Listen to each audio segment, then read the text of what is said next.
सुप्रभात बच्चों, कैसे हैं आप सब। उम्मीद करती हूँ आप सब अच्छे होंगे। तो बच्चों, आज की कक्षा में हम पढ़ने वाले हैं अध्याय नंबर 9, जिसका शीर्षक है सर्वनाम।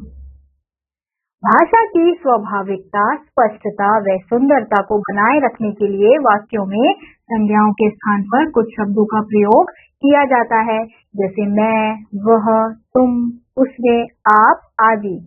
क्योंकि ये शब्द सभी संज्ञाओं यानी कि नामों के बदले प्रयोग किए जा सकते हैं, इसलिए ये शब्द सर्वनाम कहलाते हैं। तो निम्नलिखित वाक्यों को ध्यानपूर्वक पढ़िए। यानी कि सर्वनाम कौन से शब्द होते हैं जो संज्ञा के स्थान पर प्रयोग किए जाते हैं। तो हमें यहाँ पे कुछ वाक्य दिए हैं, तो चलिए इन्हें पढ़ते हैं। देव मैदान में खेल रहा है, वह पतंग उड़ा रहा है, उसने अपने मित्रों को भी बुला लिया है। पहले वाक्य में देव संज्ञा शब्द है, दूसरे तथा तीसरे वाक्य में शब्द उसने, वह, उसने अपने शब्द देव के स्थान पर प्रयोग किए गए हैं।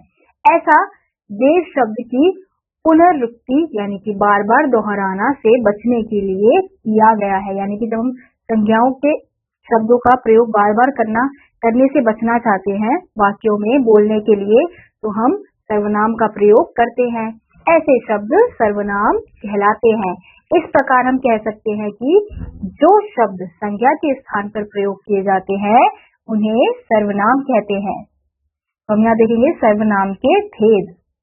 सर्वनाम के निम्नलिखित 6 भेद हैं। कौन कौन से? पुरुषवाचक, निश्चयवाचक, अनिश्चयवाचक, प्रश्नवाचक, संबंधवाचक और निजवाचक।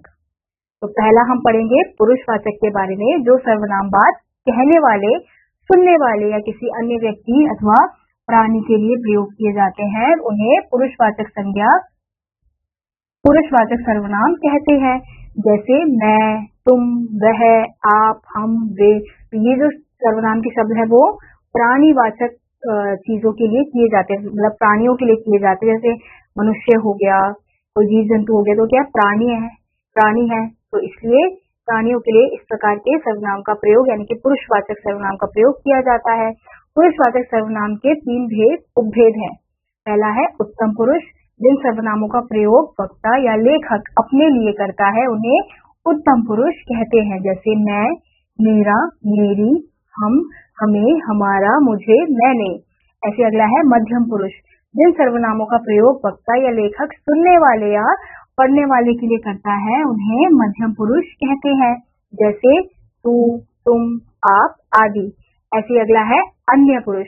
जिन सर्वनामों का प्रयोग वक्ता या सुनने वाले के लिए ना होकर किसी अन्य के लिए होता है उन्हें अन्य पुरुष कहते हैं। जैसे वह, वे, उसे, उन्हें, उन्होंने। ऐसे अब अगला है हमारा निश्चयवाचक सर्वनाम। किसी निश्चित व्यक्ति या वस्तु के लिए प्रयोग किए जाने वाले सर्वनाम को निश्चयवाचक सर्वनाम कहते हैं। जैसे वे खिलाड़ी है, यह मेरा भाई है। तो किसी भी निश्चित वस्तु या व्यक्ति को दिखाने के लिए हम जिन सर्वनामों का प्रयोग करते हैं तो उसे ही हम निश्चयवाचक सर्वनाम कहते हैं। अब अगला है हमारा अनिश्चयवाचक सर्वनाम।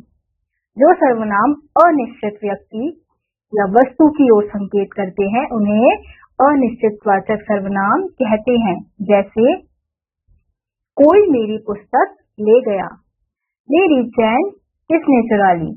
यहाँ पे कोई और किसी, ये जो सर्वनाम के शब्द हैं वो अनिश्चित व्यक्ति और वस्तु का बोध करा रहे हैं कि हमें नहीं पता चल रहा वाक्य में किसकी बात हो रही है।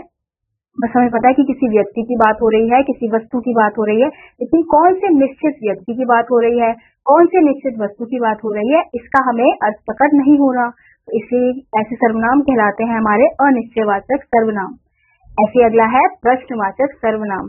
जिन सर्वनाम शब्दों के द्वारा प्रश्न पूछे जाते हैं उन्हें प्रश्नवाचक सर्वनाम कहते हैं। जैसे यह कुर्सी किसने तोड़ी, आज तुम क्या खाओगे। जिन सर्वनाम के शब्दों से प्रश्न पूछे जाते हैं उन्हीं को प्रश्नवाचक सर्वनाम कहते हैं। ऐसे ही अगला है संबंधवाचक सर्वनाम। जो सर्वनाम शब्द वाक्य में आए हुए दूसरे संज्ञा या सर्वनाम शब्द से संबंध बताने के लिए प्रयोग किए जाते हैं उन्हें संबंधवाचक सर्वनाम कहते हैं। जैसे जो बोओगे सो काटोगे, जैसा करोगे वैसा भरोगे। ऐसे ही अगला है निजवाचक सर्वनाम। जिन सर्वनाम का प्रयोग कर्ता अपनी निजता को प्रकट करने के लिए करता है उन्हें निजवाचक सर्वनाम कहते हैं। जैसे हर्ष अपना काम स्वयं करो, मैं कमीज की सिलाई खुद कर लूंगा। तो बच्चों, इसी के साथ आज का ये अध्याय यहीं समाप्त होता है। उम्मीद करती हूँ आपको ये अध्याय समझ आया होगा। मैं आपसे मिलूंगी अगली कक्षा में, तब तक के लिए नमस्कार।